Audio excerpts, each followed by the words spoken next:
My name's Tom. I'm approaching 2 decades on the planet. I support Pompey, as you can see. Beautiful sunny Portsmouth today, but I support the mighty Portsmouth through thick and thin, up and down, win, draw or lose. It's been challenged a couple of times in the last couple of years, but we're here, we're still doing it, and yeah, wouldn't change it for the world. Didn't really have much choice as a Pompey fan. It was a simple question when I was kind of growing up. We either support Pompey or go and live somewhere else. It was one of those. I'm kind of glad that there wasn't much choice, to be honest with you, because there's no other football team you'd want to support. This city and the football club has a unique relationship with its supporters. We're an island city, we're a one club city as well. Anywhere around Pompey, you won't see Man United shirts, you won't see an Arsenal shirt, all you'll see is that badge on the chest. So it's just Pompey shirts everywhere. Everyone lives, breathes, works, supports blue. It's a footballing city and one that I take great pride in supporting. My earliest memory as a Pompey fan that I can physically remember and not just having been told about was a picture with Linvoy Primus. They say never meet your heroes, but that absolutely wasn't the case. It was literally a dream come true for me at the time. Football's genuinely a way in which that people can stay in touch with people, and you get to see people once a week that you might otherwise spend the rest of the week talking to and chatting with and spending time with, but you get to see them at the football, and that's got something so magical and special about it for me. My best moment supporting Pompey. I remember that day at Wembley. Obviously the FA Cup final 2008 was a big moment. We were there when Sol went up to lift the FA Cup. Unbelievable day. I was only, probably 5 or 6 years old at the time, but one that will stick in the memory for a long time, I'm sure. And then obviously most recently our EFL Trophy final against Sunderland at Wembley. There's a fantastic goal from Jamal Lowe where he lobs the keeper. I just remember the feeling that gave me watching it live at Wembley was just sensational. When Ollie Hawkins scored the winning penalty in what was 2-2 at full time and then went to extra time and penalties, so the very last moment that we could have possibly clinched it, we did. On penalties, as you imagine, a wonderful moment for the 41,000 here. Pompey plays a major part in my life now. It's basically, it's not quite 24/7, but during the week you're thinking about Pompey. I have a YouTube channel called 4-0 written all over it. Every week we follow the boys up and down the country. Went to Fleetwood away on a Tuesday night a couple of weeks ago. We're in Peterborough last weekend. We're off to Plymouth next weekend. It's all over my Twitter feed, it's all over my phone, Instagram, whatever. All day, every day it's Pompey. Obviously takes quite a lot of planning. We have a live show that we do on a Sunday as well. I do a podcast with my brother midweek. We cover every base we possibly can and have done for probably dating back to July 2015 when we started in a Toby carvery with salt and pepper pots. And now we don't have state-of-the-art equipment now, but we're an awful long way from salt and pepper pots around a table in the restaurant. So yeah, it plays a major part and something I wouldn't change for the world. Good morning, Andrew! Yeah, good morning, Tom. What a lovely day it is too. It is a little bit overcast today, isn't it? Looking forward to this one, mate. Hello, good morning to you. Welcome back to 4-0 written all over it for the first time in February. A lot of people ask about the name of 4-0 written all over it and where it came from. We were in a Toby carvery at Mansfield away, done a salt and pepper video, as I mentioned, and I said, I want to make this into a YouTube channel. My brother says to me, well, your dad always puts a bet on for 4-0 Pompey win every week, £1, just a £1 4-0 bet.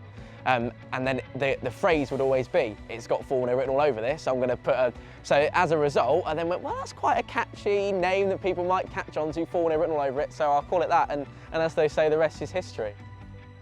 Typical match day would be jump in the car with plenty of time to spare, get down to Fratton Park, park up. We've got about a 10-15 minute walk, meet up with some of the chaps that are behind the camera. See myself and my dad are here today, Richard and Owen. Richard left close to the Welsh border. He lives in Oswestry, which is not far from Shrewsbury. He left early this morning to come down. As well as that, I'm actually meeting a mate of mine who is a Barnsley fan for the very first time in person. We got in touch through YouTube. He does a similar thing to me on a Pompey side, on the Barnsley side of things.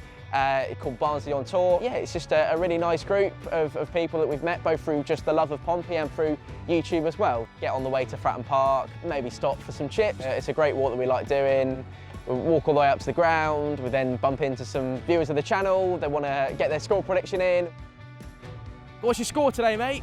4-0 written all over He's it. going to go for a 4-0. And what about you, mate? What do you think the score might be? Absolutely no hesitation on that. 4-0 all over it. We would then start making our way into the ground, probably 2:30, something like that. I'd get a pie if I can, if the queue's not too long, because I would love a Pompey pie. Always go steak and ale. I've tried the tikka one once, chicken tikka, wasn't for me. And then get to our seats, get the atmosphere going, back the boys, we obviously got pre-match rituals before the game. The Fratton end are always vociferous and noisy, and always, a moment for me as well is if we can make sure that we're playing towards the Fratton end second half. I always feel like that gives you that extra 5% impetus to go on and win the game. Hopefully 3 points, get out the ground, get my camera rolling, have a little wander, express thoughts, back in the car, laptop comes open, and off we go for the edit until probably 7 o'clock, 8 o'clock this evening. So that would be a typical day for me following Pompey. Towler's mustard, mate. Like that? Because D's on, no. Oh, okay. You always try, everyone tries to.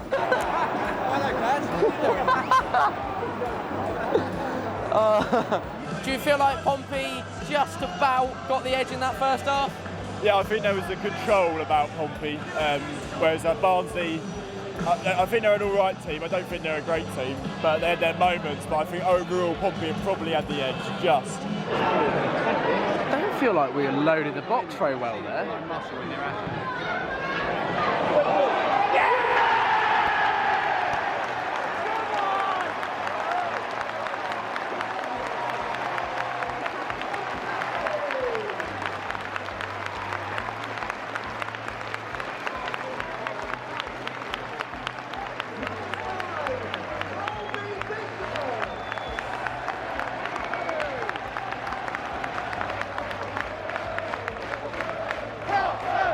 Bishop, he's got his magic hat sealed back on again. Come on, come on.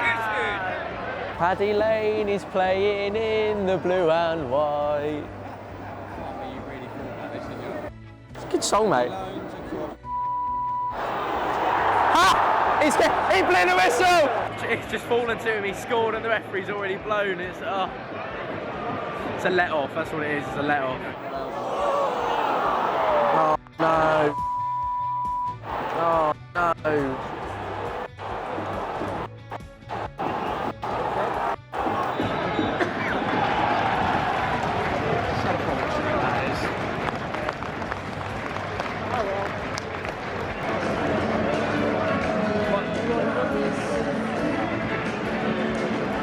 We're really pleased with the progress that we're making. Still unbeaten at Fratton Park under John Massinio, which is really positive. We go again, it's that same old footballing phrase that we're all used to, but it is genuinely true, and we'll go down to Plymouth and we'll back the boys in the numbers that we always do, and the passion and the way that we always express ourselves from the stands, and hopefully that reflects onto the pitch and we can get a result down there.